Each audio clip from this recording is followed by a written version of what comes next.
সুম্মা দানা ফাতাদাল্লা ফাকানা কাবা কাউসাইনি আও আদনা। শুধু তাই না, আমি তাকে শিক্ষা দিয়েছি, জিবরিলকে নিজে পাঠিয়েছি। আবার আমি রব্বুল আলামিন আমার হাবিবকে মেহমানদারি করে আরশে আজিমে নিয়ে এসেছি। সুবহানাল্লাহ। আমার এত কাছে এসেছে। সুম্মা দানা ফাতাদাল্লা ফাকানা কাবা কাউসাইনি আও আদনা। কাউসাইন বলা হয় তীর। তীর দেখছেন না, যারা তীর মারে, তীর মারলেই দড়িটা যখন টান দেয় তখন এই তীরের লাঠির দুই মাথায় এরকম কাছাকাছি চলে আসে, তাই না? এই যে কাছাকাছি আসে, এইটা বলা হয় কাউসাইন। এত কাছাকাছি, আল্লাহর এত কাছাকাছি। কেউ কেউ ব্যাখ্যা করেছেন, যখন তীরের এই দড়িটা যখন টান দেওয়া হয়, দুই মাথা যখন আসে, তখন এই যে সুতা আর কাঠ এর মাঝখানের যতটুক জায়গা, এতটুক জায়গা। অধিকাংশ তাফসীরকারক বলেছেন 2 হাত। কতটুক? 2 হাত। আমি রব্বুল আলামিন আমার হাবিবকে আমন্ত্রণ করে আরশে আজিমে আমার একেবারে 2 হাতের কাছে নিয়ে এসেছি। ফাআওহা ইলা আবদিহি মা আওহা। অতঃপর আমার বান্দার উপরে আমার যেটা ওহী দেওয়ার ছিল সেটা আমি ওহী দিয়েছি। সুবহানাল্লাহ। মিরাজ সম্পর্কে ইনশাআল্লাহ আগামী জুমায় বিস্তারিত আলোচনা করব। আল্লাহ রাব্বুল আলামিন ওই সময় 3টা ওহী দিয়েছিলেন। কয়টা? 1 নম্বর হলো 5 ওয়াক্ত নামাজ। কত? 50 ওয়াক্ত থেকে কমায় শেষ পর্যন্ত 5 ওয়াক্ত সালাত। 2 নম্বর হলো সূরাতুল বাকারার শেষের 2টা আয়াত।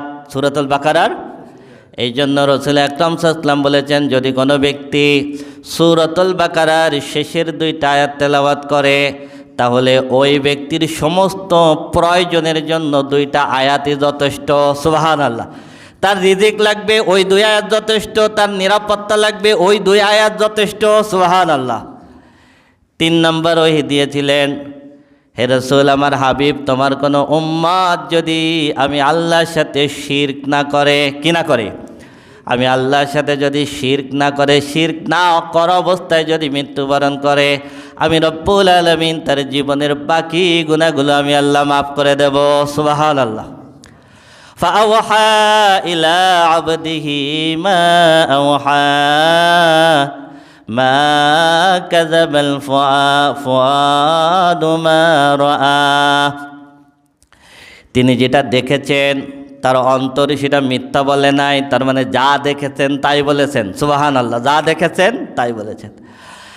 আফাতুমারুনাহু আলা মা ইয়ারা। সুতরাং তিনি যা দেখেছেন সেই ব্যাপারে কি তোমরা তার সঙ্গে তর্ক করবা নাকি? আমি রব্বুল আলামিন তাকে এনেছি, বাইতুল মুকাদ্দাস দেখিয়েছি, সব জায়গায় দেখাইছি, 1ম আসমান, 2য় আসমান, 3য় আসমান, 7ম আসমান, জান্নাত দেখাইছি, জাহান্নাম দেখাইছি, সিদরাতুল মুনতাহা দেখাইছি। যা দেখেছেন উনি সেটাই বলেছেন, এই ব্যাপারে তোমরা আবার তর্ক করবা নাকি? ওয়ালাকাদ রাআহু নাযলাতান উখরা ইনদা সিদরাতিল মুনতাহা ইনদাহা জান্নাতুল মাওয়া। আল্লাহ রাব্বুল আলামিন বলতেছেন, জিবরিলকে তার নিজস্ব আকৃতিতে আরও একবার দেখেছিলেন সিদরাতুল মুনতাহায়। কোথায়? সিদরাতুল। তার মানে রাসূল সাল্লাল্লাহু আলাইহি ওয়াসাল্লাম জিবরিলকে নিজস্ব আকৃতি দেখেছেন 2 বার। 1 নম্বর গারে হিরায় যখন প্রথম ওহী নিয়ে আসলেন নিজস্ব আকৃতিতে, আর 2 নম্বর হলো সিদরাতুল মুনতাহায়। এই সিদরাতুল মুনতাহা হলো সীমানার, সিদরাতুল মানে হলো কুল গাছ, বড়ই গাছ, মুনতাহা মানে শেষ সীমানা, সীমানার বড়ই গাছ। এই বড়ই গাছটা আমাদের বড়ই গাছের মতো না। রাসূল আকরাম সাল্লাল্লাহু আলাইহি ওয়াসাল্লাম বলেছেন, তার ফলগুলো বড়, তার পাতাগুলো একেবারে হাতির কানের মতো বড় বড় পাতা। এর উপরে আর ফেরেশতারা উঠতে পারেন না। আল্লাহর নির্দেশ এই সিদরাতুল মুনতাহার কাছে আসে, পাতার উপরে আসে, ওইখান থেকে ফেরেশতারা এটা সংগ্রহ করেন। এই সিদরাতুল মুনতাহার থেকে রাসূল আকরাম সাল্লাল্লাহু আলাইহি ওয়াসাল্লাম গেলেন রফরফে। আর জিবরিল আলাইহিস সালাম যখন বিদায় নিচ্ছেন তখন তার নিজস্ব আকৃতিতে বিদায় নিলেন 600 ডানা সহ। সুবহানাল্লাহ। ইনদা সিদরাতিল মুনতাহা ইনদাহা জান্নাতুল মাওয়া। তার পাশে হলো জান্নাতুল মাওয়া, তার পাশে কি জান্নাতুল, সপ্ত আসমানের উপরে। তার মানে জান্নাতুল মাওয়া হলো সিদরাতুল মুনতাহার পাশে। আল্লাহ রাব্বুল আলামিন আদম আলাইহিস সালাতু ওয়াসসালামকে সৃষ্টি করলেন, মা হাওয়াকে সৃষ্টি করলেন। করার পর দুইজনকে বলেছিলেন দুইজন জান্নাতের ভিতরে থাকো। আল্লাহ রাব্বুল আলামিন আদম আর হাওয়াকে এই জান্নাতুল মাওয়ার ভিতরে রেখেছিলেন। সুবহানাল্লাহ। কোথায় রেখেছিলেন? জান্নাতুল মাওয়া, সিদরাতুল মুনতাহার পাশে। এই দুনিয়ার বুকে যারা শহীদ হয়, শহীদ হওয়ার সাথে সাথে তাদের রূহ জান্নাতুল মাওয়ায় চলে যায়। সুবহানাল্লাহ। এই দুনিয়ায় যারা ইমানদাররা যখন রাতের বেলায় ঘুমায়, এই ঘুমের ভিতরে ইমানদারের আত্মা ঘুরে বেড়ায়। সুবহানাল্লাহ। ইমানদারের আত্মা ঘুরে বেড়ায়। আমরা তো টের পাই না, আমরা থাকি ঘুমের ভিতরে। আবার যখন ঘুম থেকে জাগার সময় হয় তখন আত্মা ভিতরে চলে আসে।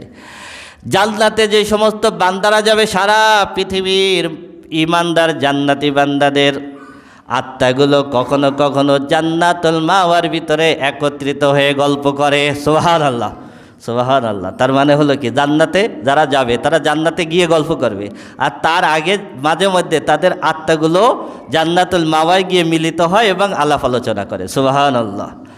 ইনদা সিদরাতিল মুনতাহা ইনদাহা জান্নাতুল মাওয়া ইয ইয়াগশা সিদরাতা মা ইয়াগশা।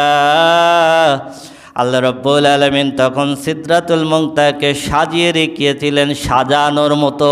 সুবহানাল্লাহ। সাজানোর, আল্লাহ বলছে আমি আল্লাহ আমার মতো করে সাজিয়েছিলাম। তাহলে কিভাবে সাজিয়েছেন? কল্পনার বাইরে, কল্পনার।